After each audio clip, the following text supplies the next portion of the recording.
Hi, welcome to Kingston Libraries Live. It's me, Beth again, here to read you another chapter of The Railway Children. So let's begin. Chapter 5, Prisoners and Captives.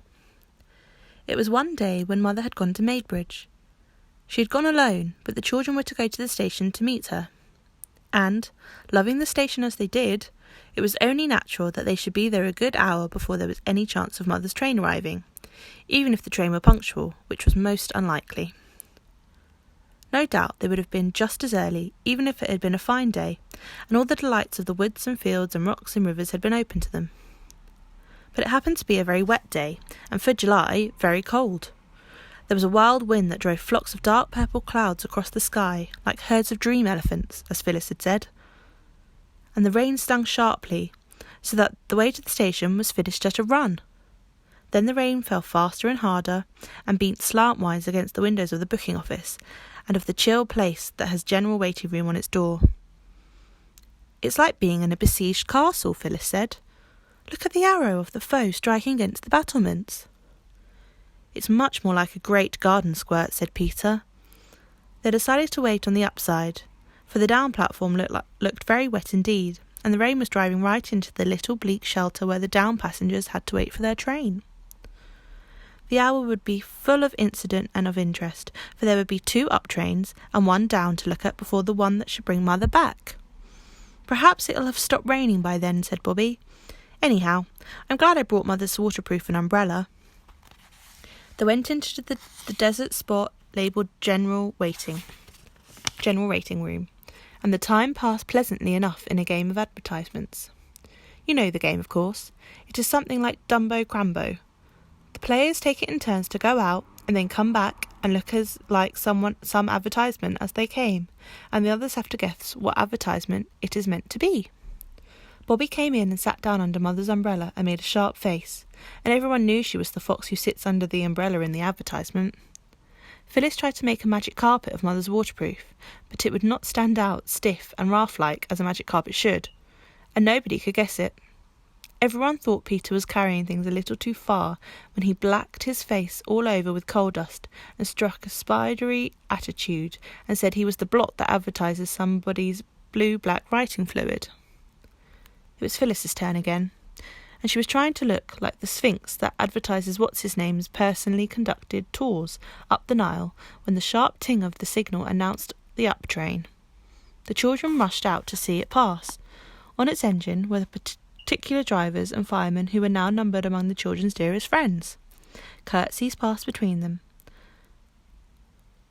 Jim asked after the toy engine, and Bobby pressed on his acceptance a most greasy package of toffee that she had made herself. Charmed by this attention, the engine driver consented to consider her request that some day he would take Peter for a ride on the engine. "Stand back, mates," cried the engine driver suddenly, "and off she goes!" And sure enough, off the train went. The children watched the tail lights of the train till it disappeared round the curve of the line, and then turned to go back to the dusty freedom of the general waiting room and the joys of the advertisement game. They expected to see just 1 or 2 people at the end of the procession of passengers who had given up their tickets and gone away. Instead, the platform round the door of the station had a dark blot round it, and the dark blot was a crowd of people. "Oh," cried Peter, with a thrill of joyous excitement. "Something's happened! Come on!" They ran down the platform. When they got to the crowd, they could, of course, see nothing but the damp backs and elbows of the people on the crowds outside. Everybody was talking at once. It was evident that something had happened. "It's my belief he's nothing worse than a natural," said the farmerish-looking person. Peter saw his red, clean-shaven face as he spoke. "If you ask me, I should say it was a police court case," said a young man with a black dog. "Not it, the infirmary, more like." Then the voice of the station master was heard, firm and official. "Now then, move along there. I'll attend to this, if you please." But the crowd did not move, and then came a voice that thrilled the children through and through, for it spoke in a foreign language, and what is more, it was a language that they had never heard. They had heard French spoken and German. Aunt Emma knew German, and used to sing a song about Buden and Season and Bin and Zin. Nor was it Latin. Peter had been in Latin for 4 terms. It was some comfort, anyhow. to find that none of the crowd understood the foreign language any better than the children did. "What's that he's saying?" asked the farmer heavily. "Sounds like French to me," said the station master, who had once been to Boulogne for the day. "It isn't French," cried Peter. "What is it then?" asked more than one voice. The crowd fell back a little to see who had spoken, and Peter pressed forward, so that when the crowd closed up again, he was in the front rank. "I don't know what it is," said Peter, "but it isn't French. I know that." Then he saw what it was that the crowd had for its centre. It was a man. The man, Peter did not doubt, who had spoken in that strange tongue. A man with long hair and wild eyes, with shabby clothes of a cut Peter had not seen before. A man whose hands and lips trembled, and who spoke again as his eyes fell on Peter. "No, it's not French," said Peter. "Try him with French if you know so much about it," said the farmer man. "Parlez-vous français?" began Peter, boldly, and the next moment the crowd recoiled again, for the man with the wild eyes had left leaning against the wall, and had sprung forward and caught Peter's hands, and begun to pour forth a flood of words which, though he could not understand a word of them, Peter knew the sound of. "There," said he, and turned, his hands still clasped in the hands of the strange, shabby figure, to throw a glance of triumph at the crowd. "There, that's French." "What does he say?" "I don't know," Peter was obliged to own it.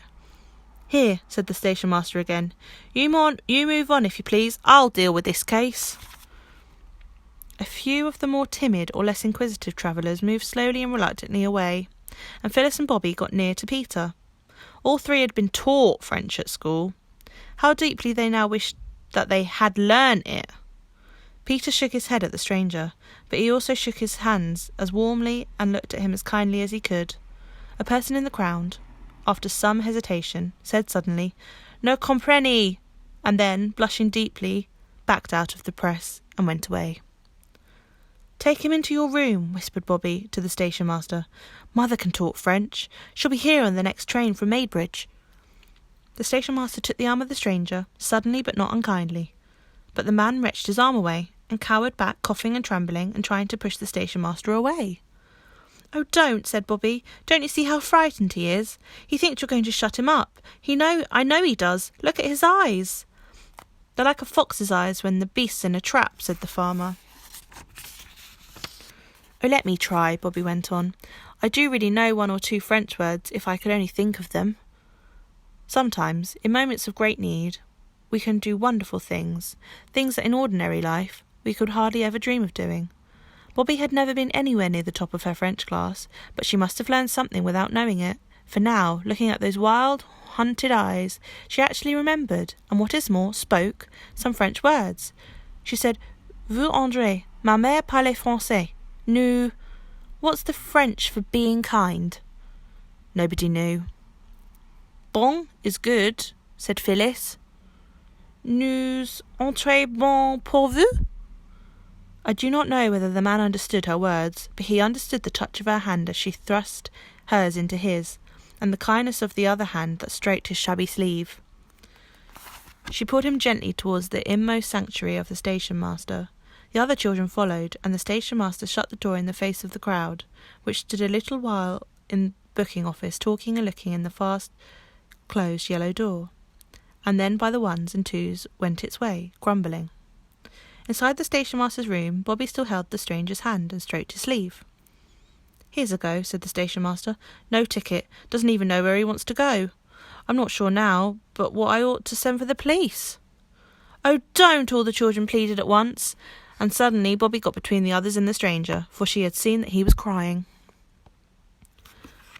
By a most unusual piece of good fortune, she had a handkerchief in her pocket. By a still more uncommon accident, the handkerchief was moderately clean.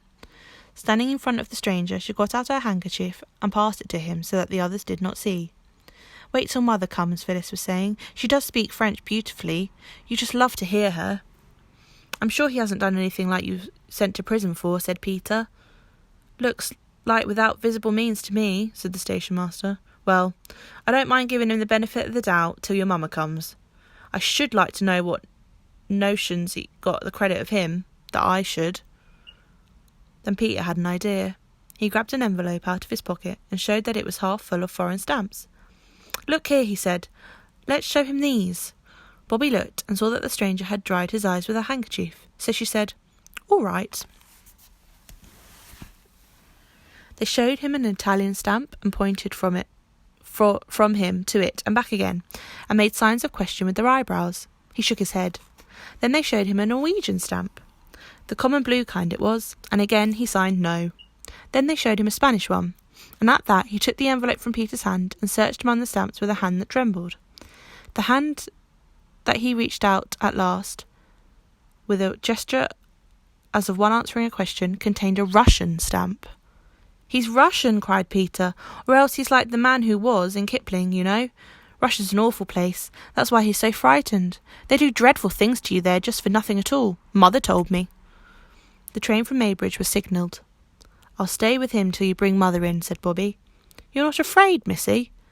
"Oh, no," said Bobby, looking at the stranger, as she might have looked at a strange dog of doubtful temper. "You wouldn't hurt me, would you?" She smiled at him, and he smiled back, a queer, crooked smile. And then he coughed again, and the heavy rattling swish of the incoming train swept past, and the station master and Peter and Phyllis went out to meet it. Bobby was still holding the stranger's hand when they came back with Mother. The Russian rose and bowed very ceremoniously. Then Mother spoke in French, and he replied,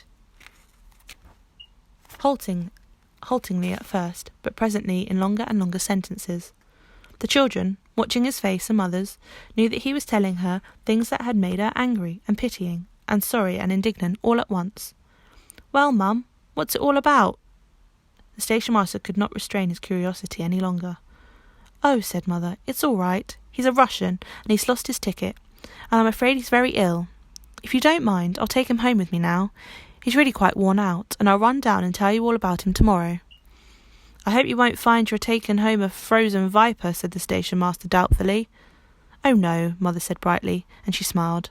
"I'm quite sure I'm not. Why, he's a great man in his own country, writes books, beautiful books. I've read some of them, but I'll tell you all about it tomorrow." She spoke again in French to the Russian, and everyone could see the surprise and pleasure and gratitude in his eyes. He got up and politely bowed to the station master and offered his arm most ceremoniously to Mother. She took it, but anybody could have seen that she was helping him along, and not he her. "You girls run home and light a fire in the sitting room," Mother said, "and Peter had better go for the doctor." But it was Bobby who went for the doctor. "I hate to tell you," she said breathlessly when she came up upon him in his shirt sleeves, weeding his pansy bed, "but Mother's got a very shabby Russian, and I'm sure he'll have to belong to your club. I'm certain he hasn't got any money. We found him at the station." "Found him? Was he lost then?" asked the doctor, reaching for his coat. "Yes," said Bobby, unexpectedly. "That's just what he was. He's been telling Mother the sad, sweet story of his life in French, and she said you would be kind enough to come directly if you were at home. He has a dreadful cough, and he's been crying." The doctor smiled. "Oh, don't," said Bobby. "Please don't. You wouldn't if you'd seen him. I never saw a man cry before. You don't know what it's like."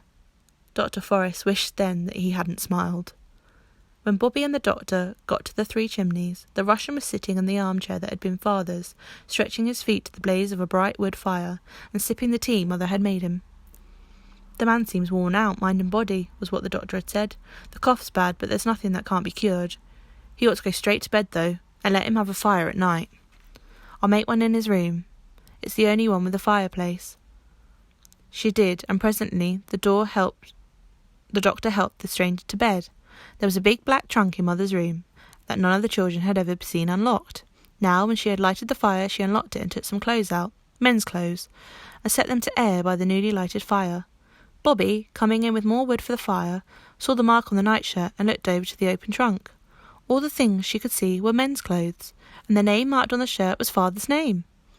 Then Father hadn't taken his clothes with him. And that nightshirt was one of Father's new ones. Bobby remembered it being made just before Peter's birthday. Why hadn't Father taken his clothes? Bobby slipped from the room. As she went, she heard the key turned in the lock of the trunk. Her heart was beating horribly. Why hadn't Father taken his clothes? When Mother came out of the room, Bobby flung tightly clasping round her waist and whispered, "Mother, Daddy isn't dead, is he?" "My darling, no. What made you think such a horrible thing?" I don't know," said Bobby, angry with herself, but still clinging to the resolution of hers not to see anything that Mother didn't mean her to see. Mother gave her a hurried hug. Daddy was quite well when I heard from him last, she said, and he'll come back to us some day. Don't fancy such a horrible thing, darling. Later on, when the Russian stranger had been made comfortable for the night, Mother came into the girls' room. She was to sleep there in Phyllis's bed, and Phyllis was to have the mattress on the floor, a most amusing adventure for Phyllis. Directly Mother came in, 2 white figures started up, and 2 eager voices called, "Now, Mother, tell us about the Russian gentleman." A white shape hopped into the room. It was Peter, dragging his quilt behind him like the tail of a white peacock. "We have been patient," he said, "and I had to bite my tongue not to go to sleep, and I just nearly went to sleep and bit it too hard, and it hurts ever so. Do tell us, make us a nice long story of it." "I can't make a long story of it tonight," said Mother. "I'm very tired." Bobby knew by her voice that Mother had been crying, but the others didn't know. "Well, make it as long as you can," said Phil, and Bobby got her arms around Mother's waist and snuggled close to her. "Well, it's a story long enough to make a whole book of. He's a writer, he's written beautiful books. But you know in Russia you mustn't say anything about the rich people doing wrong, or about the things that ought to be done to make poor people better and happier. If you do, they send you to prison." "But they can't," said Peter. "People only go to prison when they've done wrong." "Or when the judges think they've done wrong," said Mother. "Yes, that's so in England, but in Russia it's different. And he wrote a beautiful book about poor people and how to help them. I've read it. There's nothing in it but goodness and kindness. And they send him to prison for it. He was 3 years in a horrible dungeon with hardly any light and all damp and dreadful. Imprisoned all alone for 3 years. Mother's voice trembled a little and stopped suddenly. "But Mother," said Peter, "that can't be true now. It sounds like something out of a history book, the Inquisition or something." "It is true," said Mother. "It's all horribly true." "Well, then they took him out and sent him to Siberia, a convict chain to other convicts. Wicked men who'd done all sorts of crimes, a long chain of them, and they walked and walked and walked for days and weeks, till he thought they'd never stop walking. And overseers went behind them with whips, yes, whips, to beat them if they got tired. And some of them went lame, and some fell down, and when they couldn't get up and go on, they beat them, and then they left them there to die. Oh, it's all too terrible. At last he got to the mines, and he was condemned to stay there for life. For life, just for writing a good, noble, splendid book." "How did he get away?" "When the war came, some of the Russian prisoners allowed to volunteer as soldiers. And he volunteered, but he deserted at the first chance he got, and—" "But that's very cowardly, isn't it?" said Peter. "To desert? Especially when it's war." "Do you think he owed anything to a country that had done that to him? If he did, he owed more to his wife and children. He didn't know what had become of them." "Oh," cried Bobby, "he had them to think about and be miserable about too, after all that time he was in prison." "Yes, he had them to think about and be miserable about all the time he was in prison. For anything he knew, they might have been sent to prison too. They do things in Russia. But while he was in the mines, some friends managed to get a message to him that his wife and children had escaped and come to England. So when he deserted, he came here to look for them." "Has he got their address?" said practical Peter. "No, just England. He was going to London, and he thought he had to change at our station, and then found he'd lost his ticket and his purse." "Oh, do you think he'll find them? I mean his wife and children, not the ticket and things." "I hope so. Oh, I hope and pray that he'll find his wife and children again." Even Phyllis now perceived that Mother's voice was very unsteady. "Why, Mother," she said, "how very sorry you seem to be for him." Mother didn't answer for a minute. Then she just said, "Yes." And then she seemed to be thinking. The children were quiet. Presently she said, "Dears, when you say your prayers, I think you might ask God to show him some pity on all the prisoners and captives." "To show his pity," Bobby repeated slowly, "upon all prisoners and captives. Is that right, Mother?" "Yes," said Mother, "upon all prisoners and captives. All prisoners and captives."